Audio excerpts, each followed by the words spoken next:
Assalamualaikum warahmatullahi wabarakatuh. Nama saya Mahisa Sani Putri dengan PM 201.00239.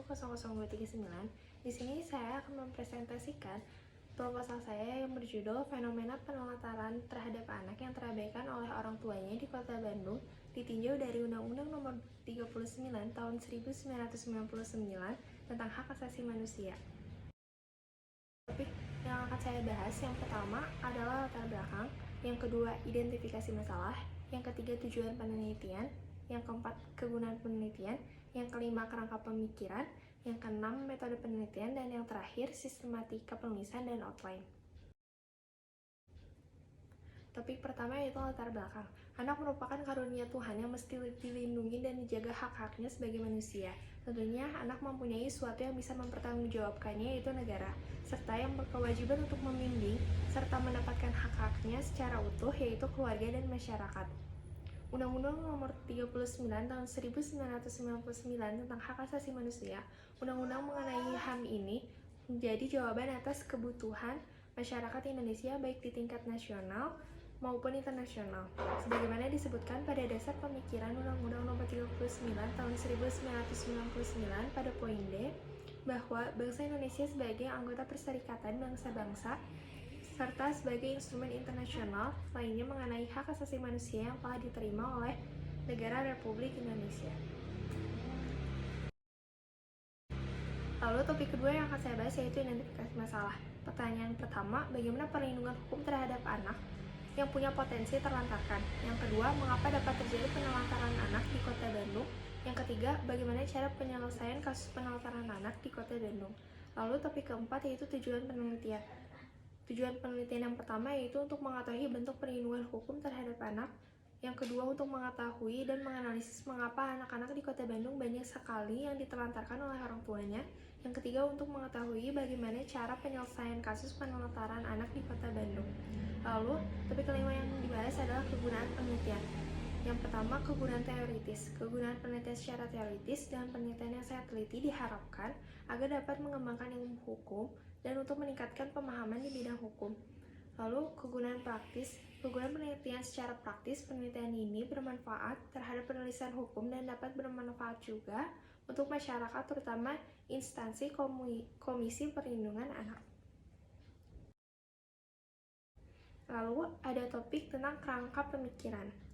Anak terlantar sesungguhnya adalah anak-anak yang kategori anak rawan atau anak-anak yang membutuhkan perlindungan khusus. Anak terlantar adalah anak yang suatu sebab tidak dapat memenuhi kebutuhan dasarnya dengan wajar, baik secara rohani, jasmani, maupun sosial.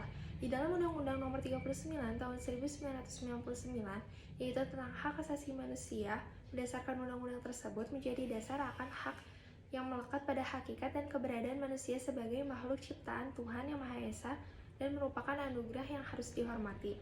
Setiap orang telah memiliki hak asasi manusia sejak mereka saat dalam kandungannya. Anak yang dilindungi oleh hak asasi manusia, anak yang berusia di bawah 18 tahun atau yang belum menikah. Lalu, metode penelitian. Metode penelitian adalah cara memperoleh data dengan kegunaan dan tujuan tertentu. Jadi, setiap penelitian yang dilakukan memiliki tujuan serta kegunaannya tertentu. Penulis menggunakan metode penelitian deskriptif dengan tujuan menggambarkan secara tepat sifat dari suatu individu, keadaan gejala atau kelompok-kelompok tertentu.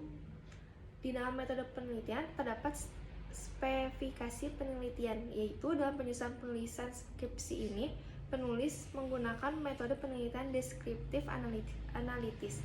Deskriptif analitis penulis gunakan untuk memberi gambaran mengenai penelitian. Penelitian ini digunakan untuk mengumpulkan, memperoleh, serta menyeleksi data primer yang didapatkan dari lapangan yang bersifat penunjang terhadap data sekunder, yaitu maka akan dilakukan wawancara. Lalu ada teknik pengumpulan data.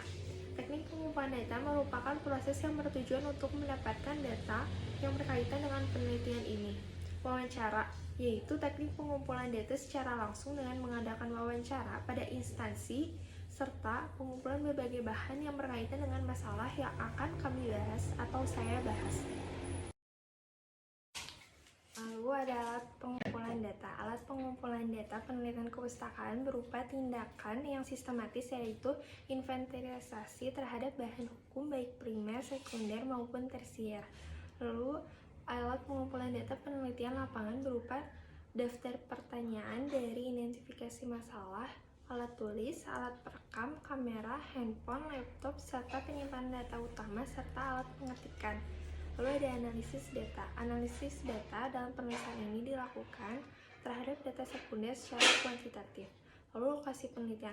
Waktu penelitian yang saya teliti pada tanggal 20 Mei tahun 2022 di Lembaga Perlindungan Anak Jawa Barat yang beralamat di Jalan Ciumbuluit nomor 119 Hargamana, Kecamatan Cidadap, Kota Bandung, Jawa Barat, dan Perpustakaan Hukum Mokhtar Kusuma Atmaja, Fakultas Hukum Universitas Padjadjaran, Jalan Dipati Ukur nomor 35 Bandung.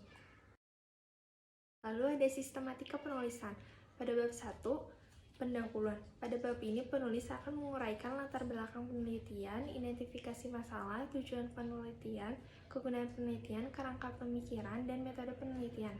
Bab 2, tinjauan pustaka mengenai fenomena penelantaran terhadap anak yang terabaikan oleh orang tuanya di Kota Bandung ditinjau dari Undang-Undang Nomor 39 Tahun 1999. Pada bab ini penulis juga menguraikan teori-teori dan tinjauan pustaka yang bersumber dari peraturan perundang-undangan, buku, dan jurnal ilmiah tentunya.